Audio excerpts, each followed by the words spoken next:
Hello छात्र छात्रीসকল আমি আজি নতুন ভিডিও লৈ আইছো সো আমাৰ আজি ভিডিওটো এডুকেশনৰ এনভাইৰনমেন্টলৰ ওপৰত আমি আলোচনা কৰিম সো আজি আমি এনভাইৰনমেন্টলৰ ওপৰত গুৰুত্বপূৰ্ণ তাৰমানে যিবিলাক নেকি কোৱেশ্চন আছে হেবৰ আমি আলোচনা কৰিম সো আজিৰ কোৱেশ্চনবোৰ বৰ ইম্পৰ্টেন্ট হ'ব কাৰণ আজিৰ কোৱেশ্চনবোৰ যিবিলাক আলোচনা কৰিম এবিলাক 100% এইচএস ফাইনালত 2021 ত আমাৰ ফুল চান্স আছে সো আমি আজি ভিডিওটো স্টাৰ্ট কৰি আছো এতিয়া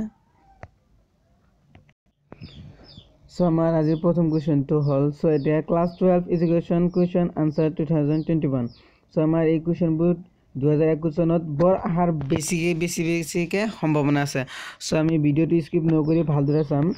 সো আমাৰ প্ৰথম কোৱেশ্চনটো কি হল পৰিবেশ দিৱস কেতিয়া পালন কৰা হয় সো আমাৰ উত্তৰ কি হ'ব 5 জুন তাৰিখে কোৱেশ্চন কি পৰিবেশ দিৱস কেতিয়া পালন কৰা হয় আনসাৰ 5 জুন তাৰিখে আমাৰ দ্বিতীয় নম্বৰ কোৱেশ্চনটো হল জনসংখ্যাৰ শিক্ষাৰ ধাৰণাটো কোনে পোন প্ৰথমবাৰৰ বাবে দাঙি ধৰিছিল উত্তৰ কি হ'ব আলভা মিৰাডাল সো আমাৰ তৃতীয় নম্বৰ কোৱেশ্চনটো হল কেন্দ্ৰীয় চৰকাৰী কিমান চনত জনসংখ্যা নীতি ঘোষণা কৰিছিল আমাৰ উত্তৰ কি হ'ব 2000 চনৰ ফেব্ৰুৱাৰী মাহত কিমান চনত 2000 চনৰ ফেব্ৰুৱাৰী মাহত আমাৰ 4 নম্বৰ কোৱেশ্চনটো হল পোন প্ৰথমবাৰৰ বাবে মূল্যবোধ শব্দৰ প্ৰয়োগ কোনে কৰিছিল কোৱেশ্চন কি পোন প্ৰথমবাৰৰ বাবে মূল্যবোধ শব্দৰ প্ৰয়োগ কোনে কৰিছিল সো আমাৰ উত্তৰ কি হ'ব জাৰ্মান দাৰ্শনিক ফ্ৰেডৰিক নিউটনে ওকে আমাৰ উত্তৰ কি জাৰ্মান দাৰ্শনিক ফ্ৰেডৰিক নিউটনে সো আমাৰ 5 নম্বৰ কোৱেশ্চনটো হল এনভাইৰনমেন্ট শব্দটো ফৰাসী ভাষাৰ শব্দৰ পৰা আহিছে তেনে ফৰাসী ভাষাৰ কোনটো শব্দৰ পৰা আহিছে সো আমাৰ ইয়াত উত্তৰ কি হ'ব এনভাইৰনমেন্ট ওকে আমাৰ এনভাইৰনমেন্ট দিয়া আছে ইয়াত সো আমাৰ নেক্সট 6 নম্বৰ কোৱেশ্চন ইয়াত 1992 চনত বসুন্ধৰা সন্মিলন চহৰত অনুষ্ঠিত হৈছিল তাৰ মানে 1992 চনত বসুন্ধৰা সন্মিলন কোনটো চহৰত সন্মিলিত হৈছিল তো আমি জানো যে কোন চহৰত এছৱা ব্ৰাজিলৰ ৰিও ডি জেনেৰিঅত তাৰ মানে কি হৈছিল অনুষ্ঠিত হৈছিল সো আমাৰ 6 নম্বৰ কোৱেশ্চনটো প্ৰতিটো 2 নম্বৰৰ প্ৰশ্ন উত্তৰ সো আমি আগতে 1 নম্বৰ কোৱেশ্চন আনসাৰ আমি সব দিছে কৰিলো এটা আমি কি 2 নম্বৰৰ কোৱেশ্চন আনসাৰ দিছে সো প্ৰথম কোৱেশ্চনটো হল জনসংখ্যা শিক্ষাৰ দুটা বৈশিষ্ট্য উল্লেখ কৰা সো আমাৰ উত্তৰ কি হ'ব জনসংখ্যাৰ দুটা বৈশিষ্ট্য তলত উল্লেখ কৰা হল প্ৰথম জনসংখ্যা শিক্ষাই জনসজাগতা বৃদ্ধিৰ ক্ষেত্ৰত সহায় কৰে কি জনসংখ্যা শিক্ষাই জনসজাগতা বৃদ্ধিৰ ক্ষেত্ৰত সহায় কৰে খ নম্বৰটো কি হ'ব এই শিক্ষাই দেহৰ গুণগত আৰু সংখ্যাগত মানদণ্ড বিকাশৰ ক্ষেত্ৰত অৰিহণা যোগায় সো আমাৰ দ্বিতীয় নম্বৰ কোৱেশ্চন কি হ'ব মূল্যবোধ শিক্ষাৰ দুটা বৈশিষ্ট্য উল্লেখ কৰা মূল্যবোধ শিক্ষাৰ দুটা বৈশিষ্ট্য উল্লেখ কৰা সো আমাৰ উত্তৰ চাও মূল্যবোধ শিক্ষাৰ দুটা বৈশিষ্ট্য তলত উল্লেখ কৰা হল সো মূল্যবোধ শিক্ষাৰ বৈশিষ্ট্য দুটা তলত উল্লেখ কৰা হল ক নম্বৰ মূল্যবোধ শিক্ষাত পৰিধি যথেষ্ট বহল মূল্যবোধ শিক্ষাৰ কি পৰিধিটো যথেষ্ট বহল খ নম্বৰ চাও মূল্যবোধৰ শিক্ষাই প্ৰত্যেক ব্যক্তিৰ ভাল হোৱাটো বিচাৰে সমাজৰ লক্ষ্যত উপনীত হ'বলৈ হলে ই সহায়কাৰী সো এটা আমি 3 নম্বৰ কোৱেশ্চনটো চাও মূল্যবোধৰ শিক্ষা প্ৰদানৰ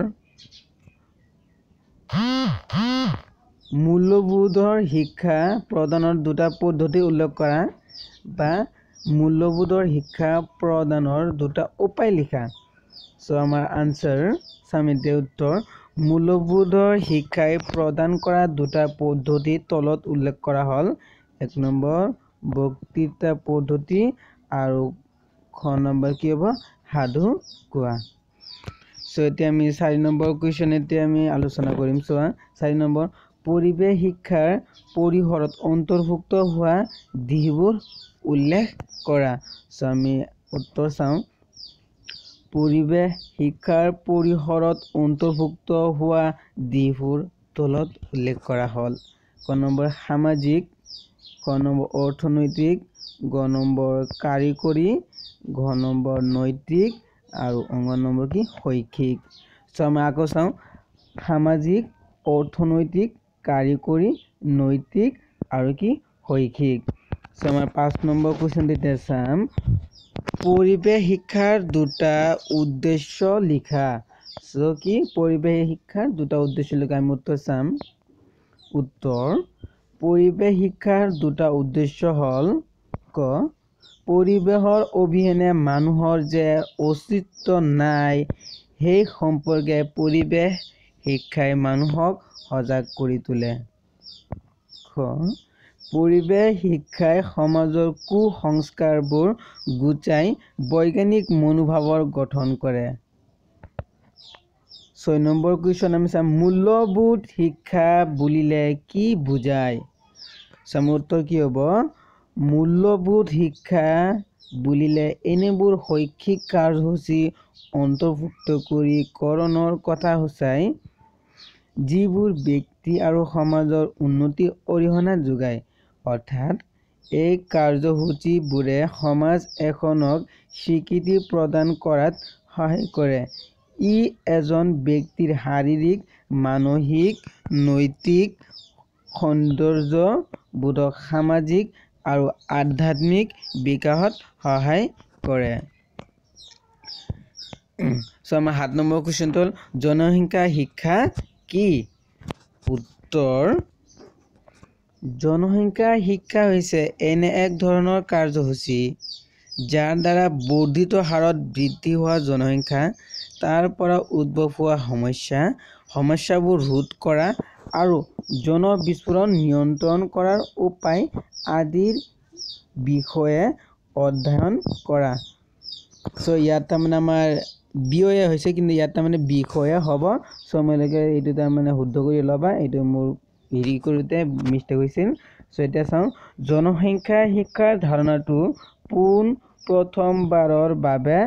আলভা মিৰ্ডালে দাঙি ধৰিছিল সো আমাৰ কুৱেশ্চনটো কি হ'ল জনসংখ্যা শিক্ষা কি আনসাৰ জনসংখ্যা শিক্ষা হৈছে এনে এক ধৰণৰ কাৰ্যসূচী যাৰ দ্বাৰা বৰ্ধিত হাৰত বৃদ্ধি হোৱা জনসংখ্যা তাৰ পৰা উদ্ভৱ হোৱা সমস্যাবোৰ ৰোধ কৰা আৰু জনবিস্ফোৰণ নিয়ন্ত্ৰণ কৰাৰ উপায় আদিৰ বিষয়ে অধ্যয়ন কৰা হয় জনসংখ্যা শিক্ষাৰ ধাৰণাটো পোন প্ৰথমবাৰৰ বাবে আলভা মিৰ্ডালে দাঙি ধৰিছিল যদি আমাক কয় জনসংখ্যা শিক্ষাৰ পোন প্ৰথমবাৰৰ বাবে কোনে দাঙি ধৰিছিল সো আমি কি লিখিম আলফা মিৰ্ডালে দাঙি ধৰিছিল সো আমাৰ এতিয়া 8 নম্বৰ কোৱেশ্চনটো হল জনসংখ্যা শিক্ষাৰ দুটা উদ্দেশ্য লিখা সো আমাক আনসাৰ কি হ'ব জনসংখ্যা শিক্ষাৰ দুটা উদ্দেশ্য তলত দিয়া হল প্ৰথম জনসংখ্যা বৃদ্ধিৰ হাৰ নিয়ন্ত্ৰণ কৰা দ্বিতীয়তে কি ধৰ্মীয় অন্ধবিশ্বাস দূৰ কৰা প্ৰথমটো কি জনসংখ্যা বৃদ্ধিৰ হাৰ নিয়ন্ত্ৰণ কৰা দ্বিতীয়টো ধৰ্মীয় অন্ধবিশ্বাস দূৰ কৰা সো আমি এতিয়া 9 নম্বৰ কোৱেশ্চনটো এতিয়া চাম পৰিবেশ শিক্ষাৰ দুটা নীতি উল্লেখ কৰা সো আমাৰ আনসাৰটো হল পৰিবেশ শিক্ষাৰ দুটা নীতি তলত উল্লেখ কৰা হল প্ৰথমটো পৰিবেশ শিক্ষাই অভিজ্ঞতা আহৰণৰ ক্ষেত্ৰত সৰলৰ পৰা জটিলতালৈ গতি কৰাত সহায় কৰে সো কি কৈছে পৰিবেশ শিক্ষাই অভিজ্ঞতা আহৰণৰ ক্ষেত্ৰত সৰলৰ পৰা জটিলতালৈ গতি কৰাত সহায় কৰে সো আমাৰ দ্বিতীয়টো কি হ'ব পৰিবেশ শিক্ষাই শিশুক অনিশ্চয়তাৰ পৰা নিশ্চয়তালৈ গতি কৰাত সহায় কৰে সো আমি দ্বিতীয় নম্বৰটো খ নম্বৰটো আমি কি হৈছে চাওঁ পৰিবেশ শিক্ষাই শিশুক অনিশ্চয়তাৰ পৰা নিশ্চয়তালৈ গতি কৰাত সহায় কৰে সো আমি এটা 10 নম্বৰ কোৱেশ্চনটো এটা আমি চাম এয়া পৰিবেশ শিক্ষানো কি সো পৰিবেশ শিক্ষা কি আমি এটা চাম পৰিৱেশ শিক্ষা হৈছে পৰিৱেশৰ জৰিয়তে পৰিৱেশৰ বিষয়ে আৰু পৰিৱেশৰ কাৰণে দিয়া শিক্ষা। পৰিৱেশে কি? পৰিৱেশ শিক্ষা হৈছে পৰিৱেশৰ জৰিয়তে পৰিৱেশৰ বিষয়ে আৰু পৰিৱেশৰ কাৰণে দিয়া শিক্ষা। শিক্ষাদান কাৰ্য বিভিন্ন পদ্ধতিৰে বিভিন্ন কাৰ্যৰ দ্বাৰা সম্পন্ন কৰিব পৰা যায়। সো আমি ইয়াত কি ডাবল কুৱেশ্যন আছে, কুৱেশ্যনবোৰ মই এতিয়া পাহৰিছোঁ। এতিয়া এটা আকৌ ক'ব এই শিক্ষাৰ দ্বাৰা কি বস্তু পদ্ধতি তাৰমানে সম্পন্ন কৰা হয়। সো এইবিলাক কুৱেশ্যন মই দিয়া নাই। এতিয়া পৰিৱেশ শিক্ষা হৈছে পৰিৱেশৰ জৰিয়তে পৰিৱেশৰ বিষয়ে আৰু পৰিৱেশৰ কাৰণে দিয়া শিক্ষা হ'ল কি পৰিৱেশ শিক্ষা। অ'কে, সো মোৰ ভিডিঅ'টো চোৱাৰ কাৰণে তোমালোকক সকলোকে ধন্যবাদ জ্ঞাপন কৰিলোঁ। আৰু মোৰ চেনেলটো যোনবাই নতুন আহিছা সো আজি ছাবস্ক্ৰাইব আৰু লাইক শ্বেয়াৰ কৰিবলৈ কোৱা হ'ল। আৰু যিবিলাক তোমালোকৰ ভিডিঅ' লাগিব সব মোক তাৰমানে কমেণ্ট কৰি দিলেই হ'ল, মই তোমালোকক সব জনাই দিম। আৰু তাৰমানে আগৰ বহুত ইংলিছৰ পলিটিকেল ভিডিঅ' বনাইছোঁ, যি নেকি তোমালোকে পোৱা নাই সেইবিলাক কি কৰিবা, এইবিলাক মোক লিংকত পঠাই দিবা।